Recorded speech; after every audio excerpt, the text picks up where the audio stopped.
Hello, everybody. Welcome to the Buckeye Weekly podcast. I am Tony Gerdeman, here as always with Tom Orr. Tom, it's a Michigan Monday on a Tuesday. This is our... We're talking about Michigan, though, right? We're not changing the team as well as the day? No, just the team. But this is more of talking about Tuesday. Okay. Tulane Tuesday. Can't wait. Willie Fritz. How do you think? Do you think he's here? Send him to Rutgers. This is not Rutgers week. Again, we ran into this the last show. Enough with the Rutgers. I have opinions on Willie Fritz and Rutgers, but that's fine. We can save this for another time. Entire off season. Okay. All right. We'll do once a week Rutgers. Mm-hmm. And the state of New Jersey sports. Rutgers Thursday.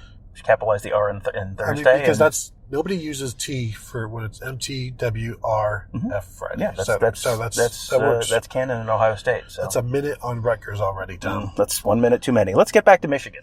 So this show is basically breaking down the Michigan Wolverines, what they are, what they do, what they don't do, that sort of thing.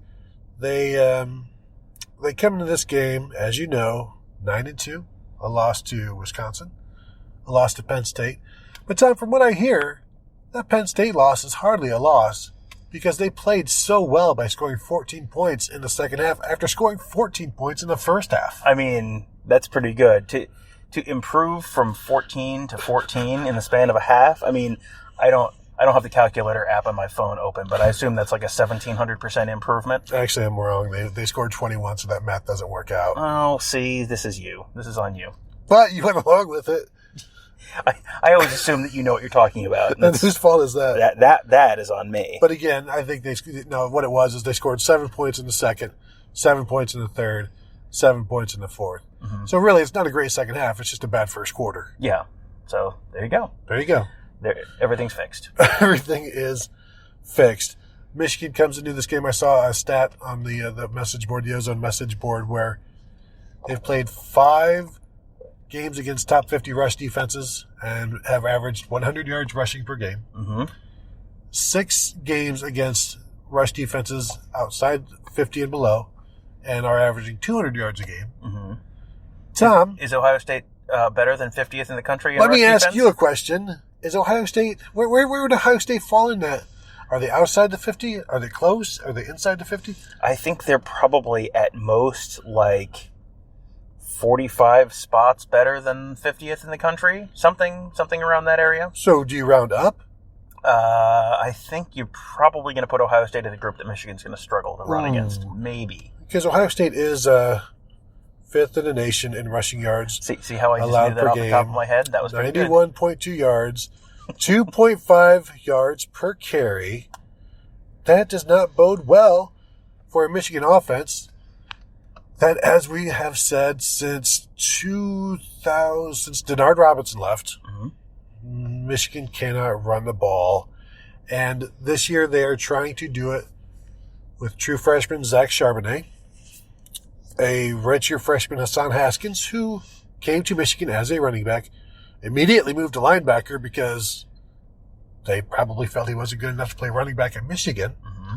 But now he is back to playing running back at Michigan, which gives you an idea of the talent level they have there. Then they also have True Wilson, who is a former safety walk-on. And that's pretty much their running game. Yeah, I mean, this is a year... We came into the year thinking, okay, Michigan has real depth issues at running back. Mm-hmm. And they have solved that to a point by putting additional bodies in the running back room.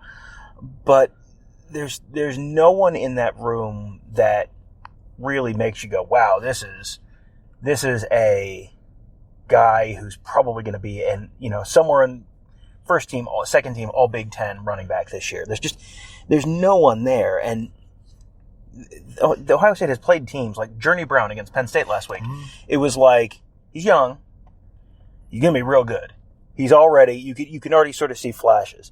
With the Michigan running game, I don't know how much of it is running backs and how much of it is offensive line, but it just, you haven't seen that from them, even against really the bad defenses they're facing. They're not running up 350 yards rushing against even the bad defenses. And they haven't been dynamic. They're kind of the guys who go as far as the offensive line takes them, and then they go a little bit further.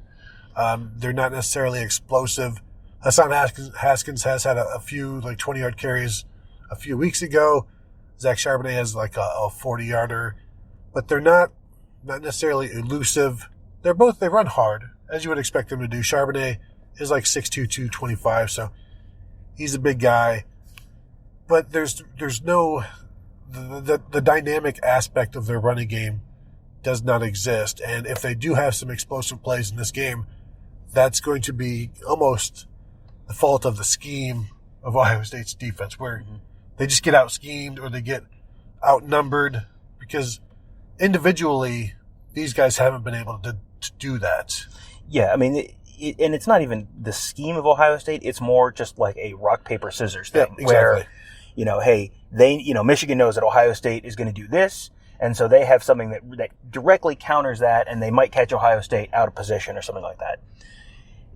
You can maybe do that a couple times, but you're not going to move the ball consistently. And what Michigan has to do is that they have to avoid falling into that Jim Harbaugh run, pass thing that is kind of the hallmark of Michigan football over the years. Run, and then like a play action boot, like waggle to the tight end for 7 yards on 3rd and 5, and move the chains, and then lather, rinse, repeat. If Michigan's going run, pass, they're going to have a lot of 3rd and 5s, and that's if Michigan's in any kind of 3rd and longer than 2, you're getting that rushman package on the field. That is not a winning situation for Michigan. And really, even 3rd and 2, you could still throw the rushman out there, because Michigan's not necessarily going to be able to even want to run 3rd and short, because they're not good at it. Shea Patterson has rushed for 66 yards this year. Obviously, he lost a ton from sacks. I could see in this game him gaining 66 yards through various draws or a broken play here or there. He won't finish with that, but it's just interesting to see him. His number is so low. When he is a talented runner, I think he's a necessary runner. When he does not run, Michigan does not run. When he gets involved, they're a little bit better. Yeah, this Shea Patterson's year on the ground this year reminds me a little bit of Dwayne Haskins last year for Ohio State, where you saw Dwayne Haskins for the first. I mean, let's back up. Shea Patterson is a more talented runner than Dwayne Haskins. Okay, let's get that out there. Okay, moving on. Dwayne Haskins last year, you went through like basically early to mid-November, and Dwayne Haskins was just not going to run the ball. And it was very obvious that Dwayne Haskins had no interest in running the ball. You could basically count on one hand the number of plays that Dwayne Haskins made with his legs that were like big plays. And one of them was against TCU, and it was because he had just given on, those kind of like zone read plays. He'd just given it every time. So the one time he kept it, he just walked into the end zone because everyone went, well, of course he handed it off. So, but then you got to the Maryland game, and all of a sudden they needed him, and he started making plays with his legs, and he had 3 rushing touchdowns that game or something. I mean, he had a big day with his legs.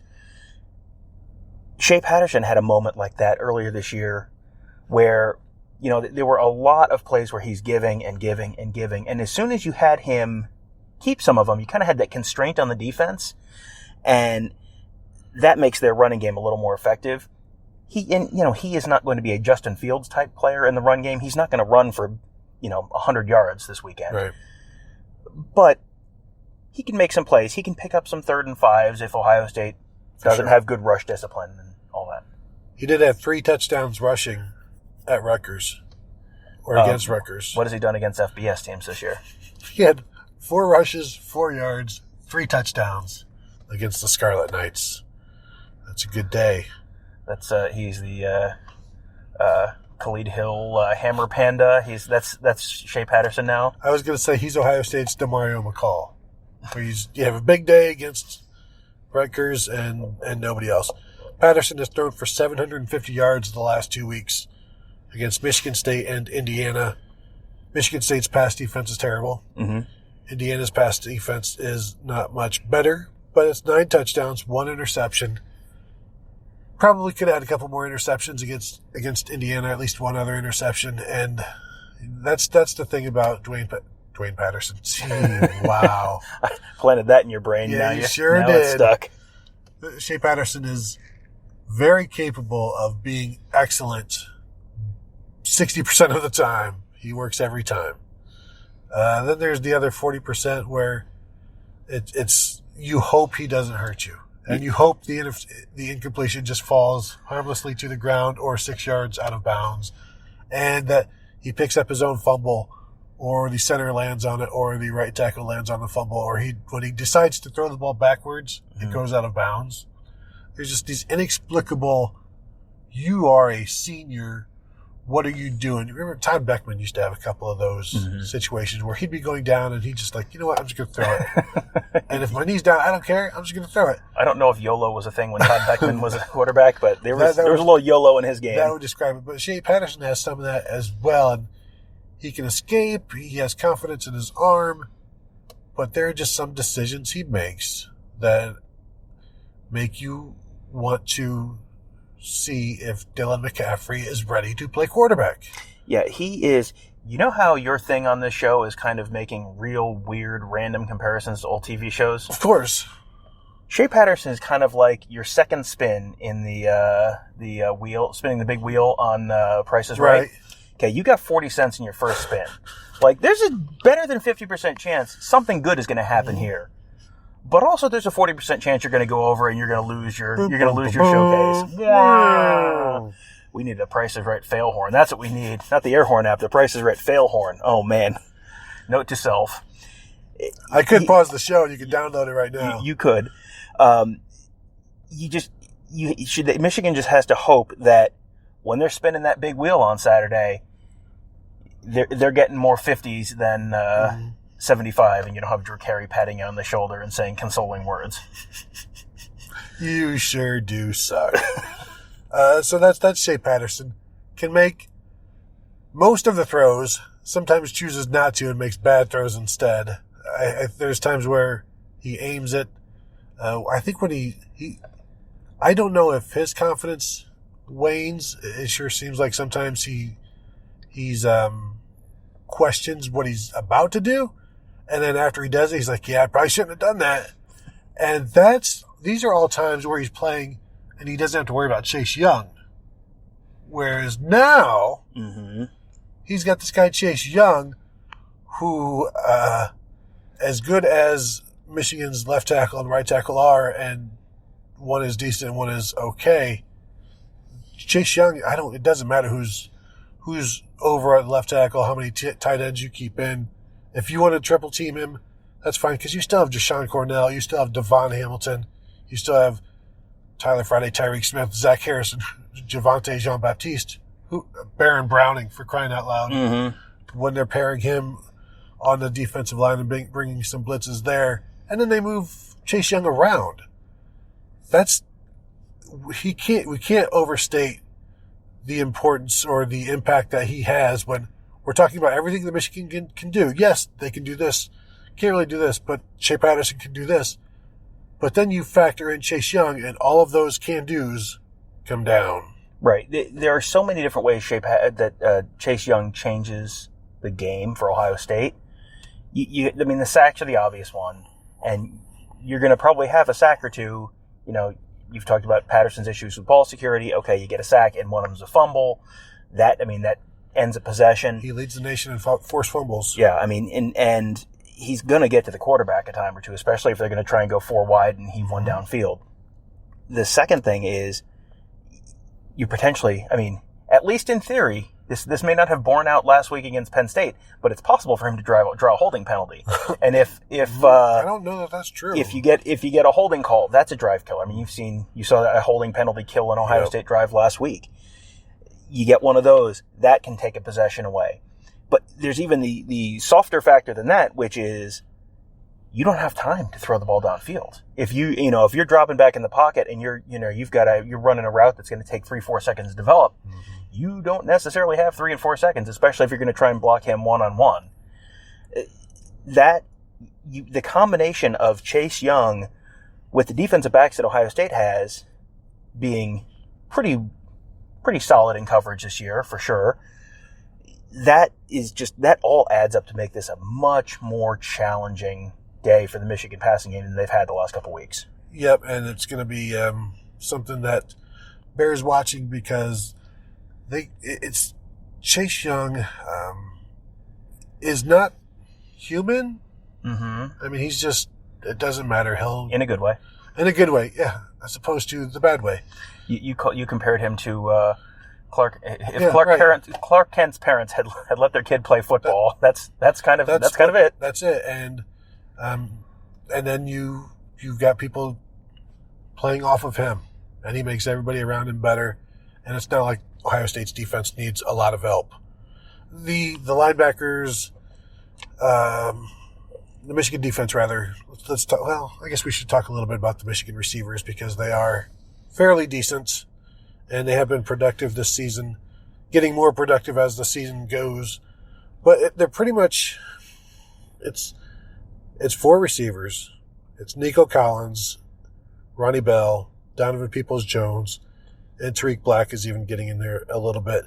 They're all between 24 and 38 catches, between 300 yards receiving and 649 for Nico Collins.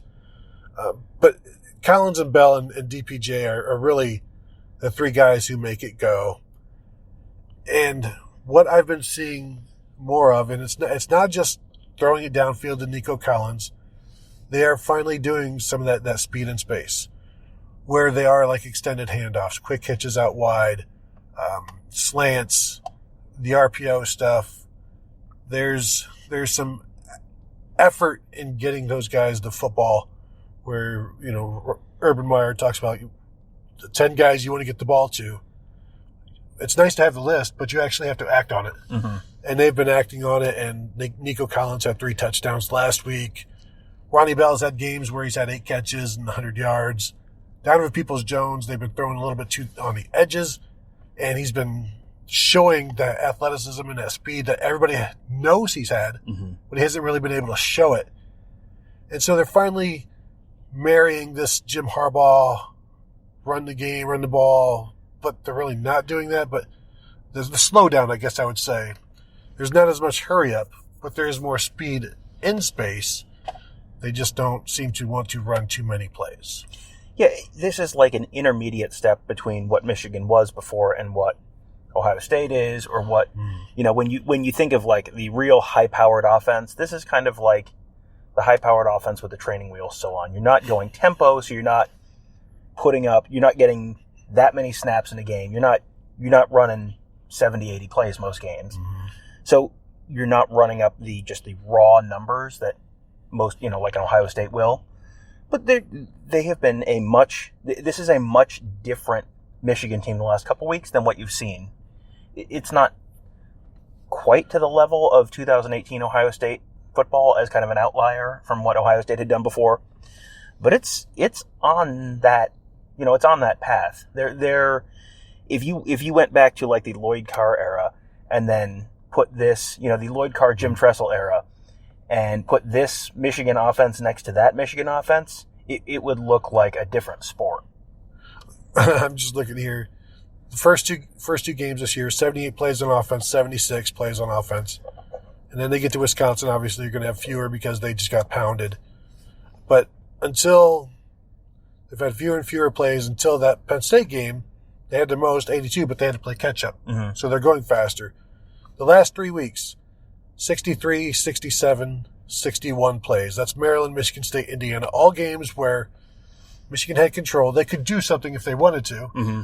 They chose to run the clock and be Jim Harbaugh's offense with a little bit of the Josh Gaddis influence. Yeah, it's Jim Harbaugh's offense with sprinkles. It's like, oh, that's dressed up. That's new. It's still kind of the same, but I mean, it's new-ish. I think there's a different philosophy for Michigan in terms of keeping the pedal down than there is for Ohio State. Ryan Day is kind of that younger generation of coach that is going to maybe go for the throat a little more than Jim Harbaugh is. Now, I mean, if Jim Harbaugh somehow ended up with the opportunity to hang 50 points on Ohio State this week, he would gleefully do it. But he really has not shown that very much against other teams this year. No. But even still, you know what they have been able to do the last 4 games, 45-14 over Notre Dame, 38-7 over Maryland, 44-10 over Michigan State, 39-14 over Indiana. They've been suffocating them, and defensively they've played well. Offensively they've played well enough, and things have snowballed each week, and they've been able to just kind of make these clunky games get some distance somehow, and be it a right turnover at the right time, or a kick return, or just something to make it a little bit uglier, a little bit more lopsided than maybe it was. And credit to them, but now, again, Ohio State is not Notre Dame, Maryland, Michigan State, or Indiana, or even Penn State, and Penn State beat Michigan. Transitive property, Tom, is that usable here? No, still probably, no? Okay. Probably not, no. Right, then forget it. No. And that Penn State game, I mean, it ended up 28-21, but much like the Ohio State-Penn State game could have been a lot more lopsided if Ohio State had not coughed it up a couple times. That Michigan-Penn State game, if Jim Franklin keeps the pedal down a little longer, you can't see it, Gerd's rolling his eyes. If James Franklin keeps the pedal down a little longer, that game does not come down to one dropped pass in the end zone. Penn State was perfectly capable of putting another couple scores on the board, really putting that game out of reach. They didn't do that. Michigan darn near came all the way back to make him pay for it. I mean, I don't think Ryan Day is going to make that same mistake on Saturday. Right. Are you saying James Franklin coached not to lose? Boy, I would never say that, nor would I write it, nor would I tweet it. I had someone in the comments of that piece on Saturday tell me that I was just second guessing. It's like, actually, I mean, this has been your stance for a long time. I have been first guessing this particular hobby horse for multiple years now. You sure have. So let's talk about the Michigan defense. They've gotten better from the start of the season, where we questioned their defensive line. Didn't question it, just told you it wasn't going to be able to handle Wisconsin. And they didn't. They've added some bodies. They've gotten healthy. Aiden Hutchinson is a guy who was a true freshman last year. So he's now a starter. He's established himself. Defensive end. Has now become pretty much a veteran. He's an active guy. I think he's like fourth on the team in tackles, maybe. So he's involved. Josh Uche, the rush end linebacker. They start like a 3-4 with Uche being a rush end as one of those linebackers. And now this past week against Indiana, they were moving him around, like even bringing him up the middle to frustrate the center and the guard. So that's going to be another guy. He's their best pass rusher. And now they're moving him around. He's a really fast edge guy, and now they're moving him inside. You're going to have to find out where he is. I think he is a big concern for Ohio State this week, whether he's going against Thayer Munford, Brandon Bowen, or somewhere inside. He's a guy that could have a very big impact, especially if he's going to be able to force some fumbles like he has in the past. Yeah, that is, I think, the biggest concern for Ohio State on offense is Josh Uche coming off the edge somewhere, because that's where you've seen issues for Ohio State is guys coming off the edge, and Thayer Munford had a holding penalty last week that blew up a drive. You've had kind of guys coming off of Justin Fields' blindside a few times this year that you kind of, you're sitting there watching. Oh, look out! That's not good.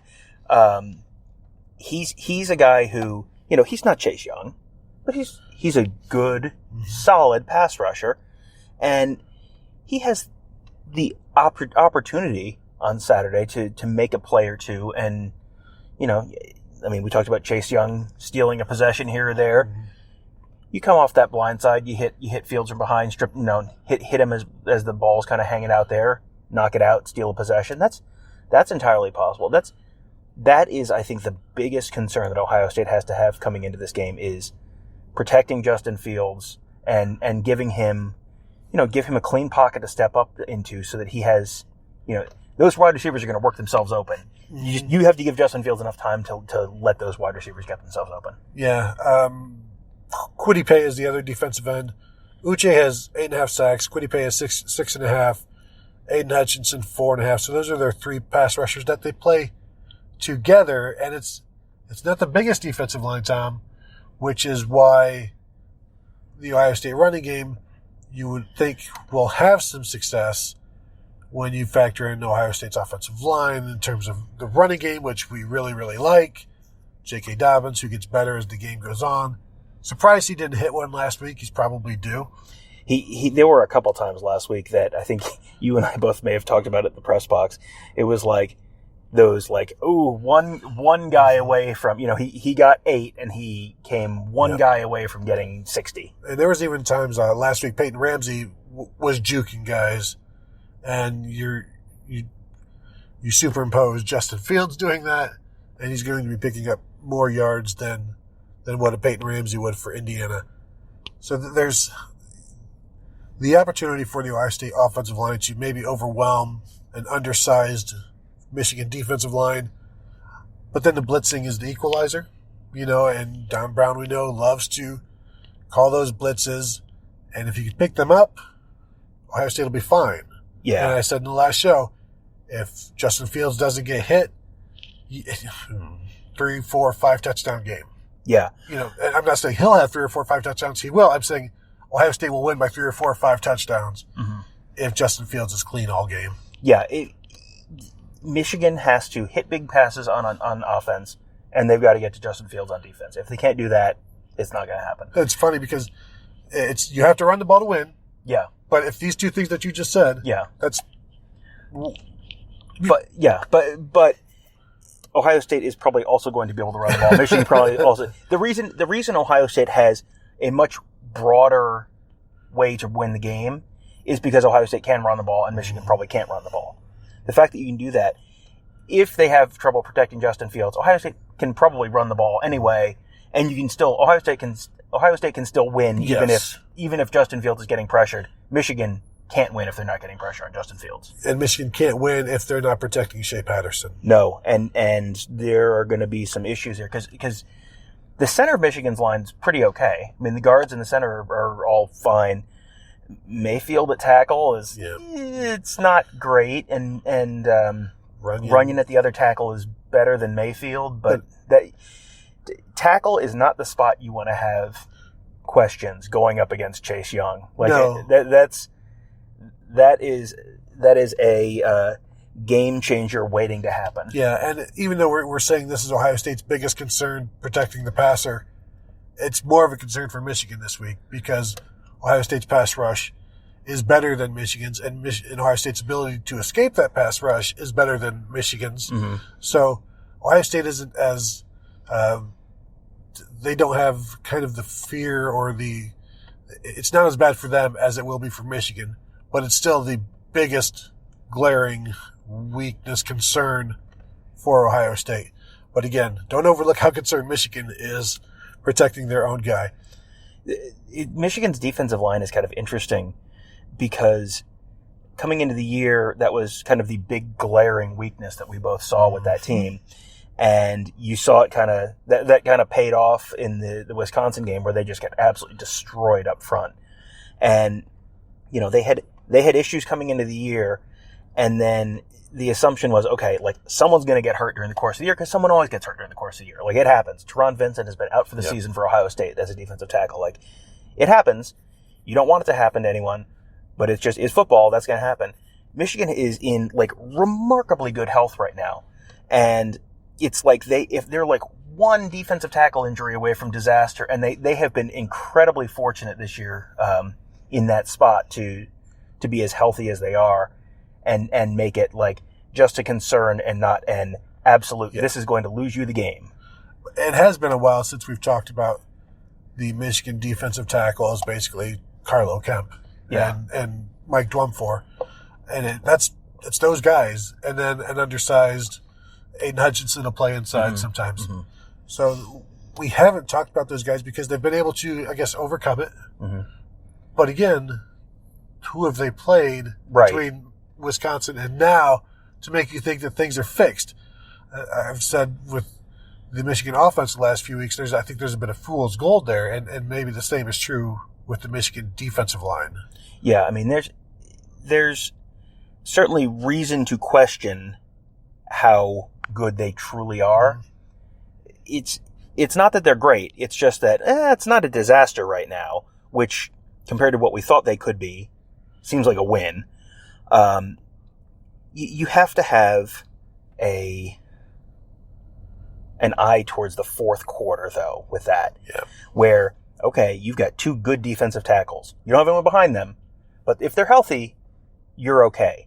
Okay, well, Ohio State, if they've run the ball 45 times, 50 times heading into the fourth quarter, those guys, not even 50 times, you run it 40 times going into the fourth quarter, those guys are going to be gassed. And that's when, if Ohio State's up 10 points, Michigan's defensive line is gassed, that's when that's Master Teague's music. Yeah, that's when a 10-point win becomes 24 points. Yeah.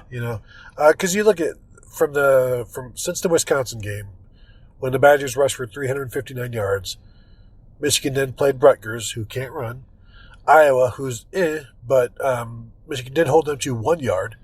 Then it's Illinois, who's up and down. Then it's Penn State, who we know cannot run as well as they should. They haven't been able to do it all season. Notre Dame in the rain. Maryland has all season since the second game. No. You make that sound louder. louder, longer, and wetter. And then Michigan State and Indiana. None of these teams can run the ball. And so Michigan has understandably shut them down. And now you have Ohio State coming in, who has yet to be held under 200 yards rushing in any game this season. We'll go back to something I posted on Monday morning. One of my favorite recurring features every year, because the story never changes, so I just get to change the year and post it again.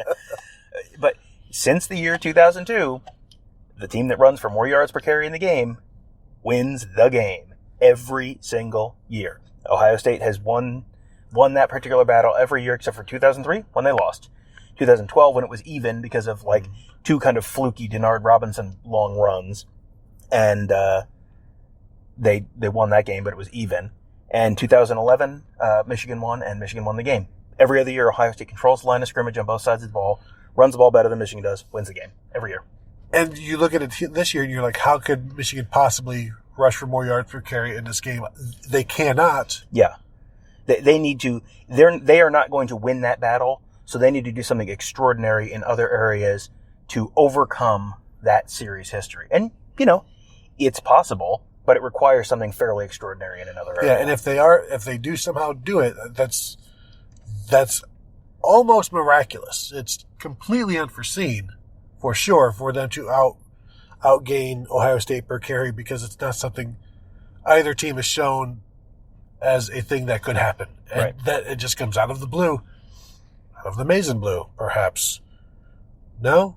Okay, no. Not your best. and considering what else you've sent out there in the universe this year, that's saying something. I don't know what you're talking about. The Michigan secondary, the corners are aggressive. They're good. They can be beaten. They can be flagged for pass interference several times per game. Sometimes they are flagged for pass interference. Lavert Hill is grabby. But that's the way all cornerbacks are coached. One of them against Indiana was not a great call. One of them he definitely earned. One of them was a little iffy, but they're good. I think we both like Daxton Hill, the freshman nickel guy, who is around the ball and I think he ran a 4.3 at the opening and like a 45 or 46 inch vertical. One of those guys who is going to be in the lineup next year, and then the year after that, and then he's off to the NFL. Yeah, he reminds me, I was thinking about him this week, he reminds me a little bit of, you remember the Cotton Bowl against USC, where Denzel Ward decided he was going to sit out, and that kind of threw Jeff Okudah into the starting lineup. And it's like, here's a true freshman going out there, and Jeff Okudah acquitted himself pretty darn well in that game. And really, after that game, I remember saying, that's about as well as that possibly could have gone for Jeff Okudah. I think he still gave up a long pass or two, and maybe like one long pass. I think he might have gotten a pass interference call, but that's like a win for throwing a true freshman defensive back out there in a big spot like that against Sam Darnold. Yeah, that's what a win looks like for Michigan with Daxton Hill. If you're gonna have a true freshman out there, he's gonna blow a coverage. He's gonna go the wrong way. He's not gonna switch a receiver on a rub route or something. There'll be something like that, and it'll blow up once. He's going to be real, real good. I mean, Jeff Okudah, you see what Jeff Okudah has turned into. Daxton Hill's going to be real, real good. That is not really a fair spot to put a true freshman in, though. Yeah, and safeties Brad Hawkins and Josh Metellus are limited. Hawkins has gotten better as the season has gone on. He was kind of lost a little bit early in the season, but both guys are you would like to recruit over them, but Michigan has not been able to. And that's on Jim Harbaugh. That's on his position coaches. But these are two guys who, they're fine. But at Michigan, your last lines of defense need to be better, especially if you're blitzing. Yeah. And granted, it hasn't necessarily hurt them this season, but they do have 2 losses, Tom. They do have 2 losses. And they are in line for possibly another. Mm-hmm. So maybe it has? Maybe it has, Tom. Maybe it has. Wow, that was really nice of you to hold my hand and walk me down that path. I was sure not sure where that was going.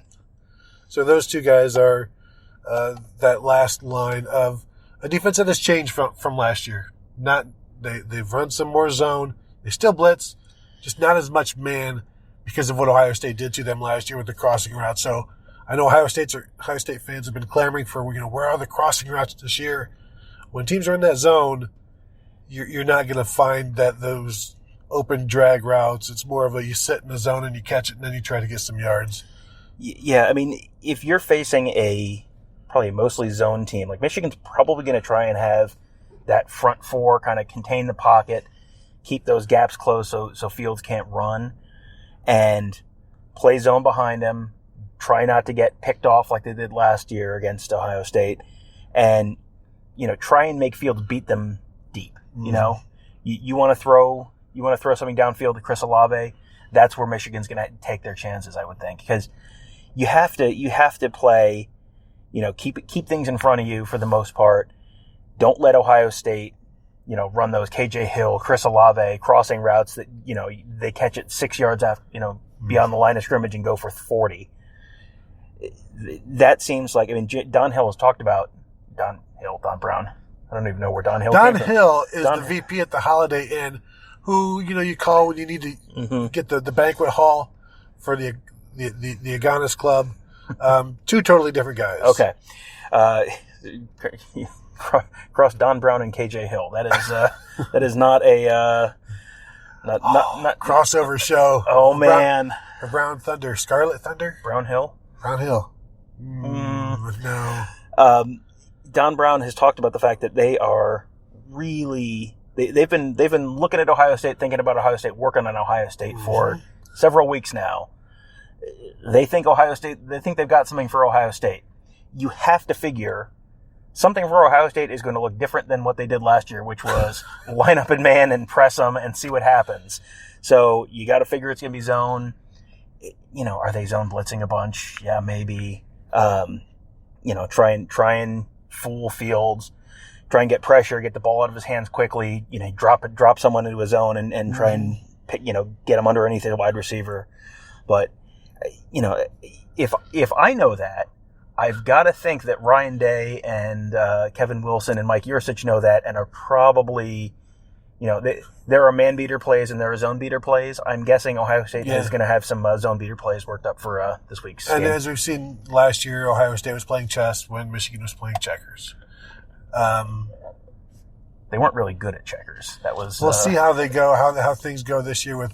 And I always go back to Day, Kevin Wilson, and Mike Yursich are really good at offense. Mm-hmm. Don Brown is great at defense, but it's 3-1, 3 versus 1. Yeah, and you would think that Greg Madison, having worked with Don Brown, Al Washington, they work together? Al Washington, having worked with Don Brown, yeah, they worked together at Citgo like 45 years ago.